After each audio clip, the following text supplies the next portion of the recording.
I teach ESOL, which is English to Speakers of Other Languages, and AVID, Advancement via Individual Determination, for 8th grade at West Ridge Middle School in Orlando, Florida. Today's lesson is about writing an introduction for a 5-paragraph essay, and it's called The Writing Recipe. And what it is more of a manipulative where students can see very specifically where the placement of an introduction, a first body, second body, third body, and conclusive can go. And when they have something big and tangible in front of them, it makes more sense. Because when students are just forced to write an essay, it really just doesn't flow, they don't have organization, and especially when it's not in their first language. Debojar exactamente. Pongo aquí, I want you to put this here, negro, rojo.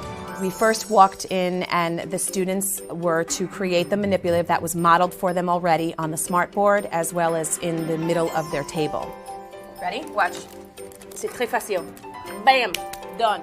We took 5 index cards and placed them in a specific strategic way that students can see black and black meant introduction and conclusion, and red, blue, and green meant the 3 forms of the body paragraph.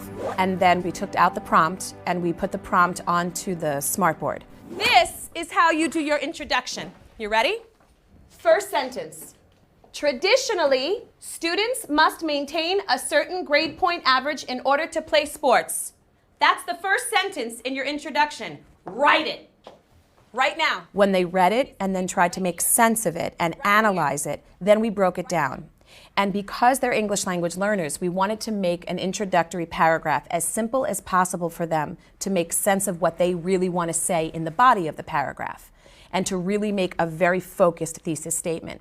So now we have to say, now write to convince. Who's going to convince? Us. So you're going to say who? Who? No, I. Come on up. So we took the prompt and just basically manipulated the prompt, and we showed a structure or a little recipe that they would have to follow, just adding a few words and taking out a few words in order for them to make something of an introduction. And it really made sense to them. Now we're going to put because. Da-da. Da-da. Da-da. What's da-da, da-da, da-da? Raise your hand and tell me. What you gonna write about, what you gonna convince Dr. Camacho? What you're gonna convince. Mwah, que bello. What you're gonna convince. And those things are the 3 reasons. Reasons, exactly. And your 3 reasons are where? Where are the 3 reasons?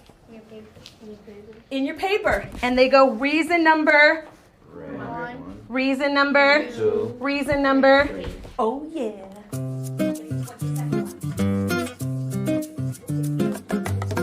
So do you need a buena nota para jugar or no?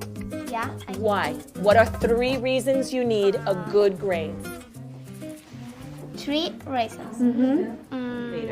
Ok, son 3 razones por las que tú quieres buenas notas para los deportes. Es importante para buenas notas. It's important to have.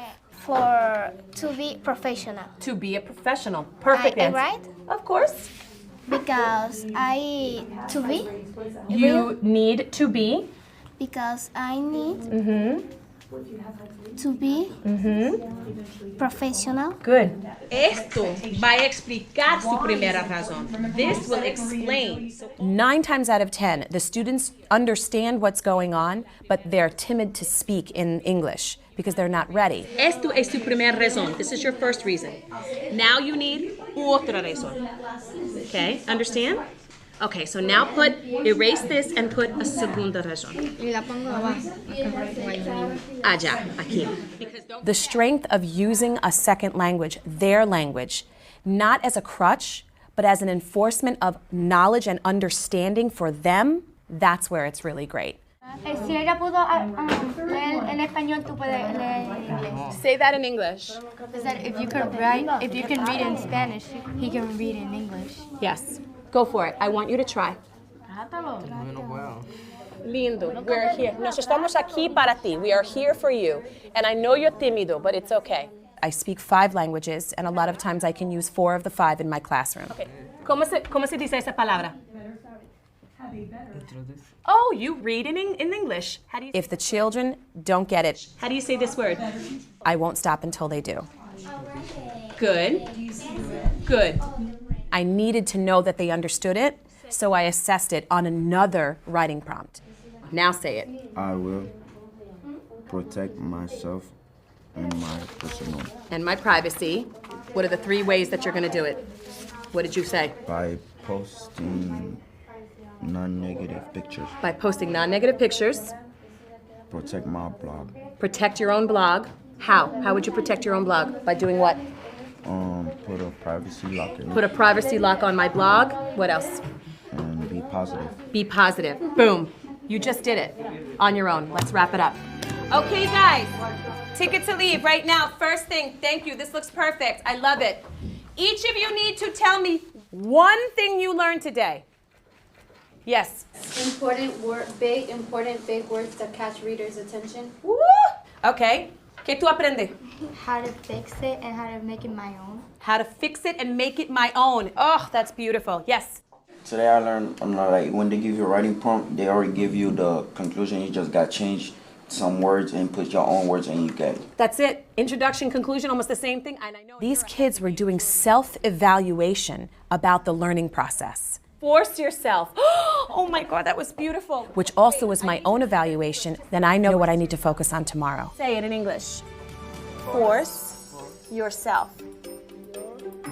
Good, because I think what he was trying to say to us is that we need to force ourselves to speak English. Because he didn't want to speak in English. He didn't want to, but we gave him options to do it, and now he read to me in English 3 times. Isn't that gorgeous? Thank you, my love. You are the reason I teach. Tú es razón por qué yo soy maestra. Thank you.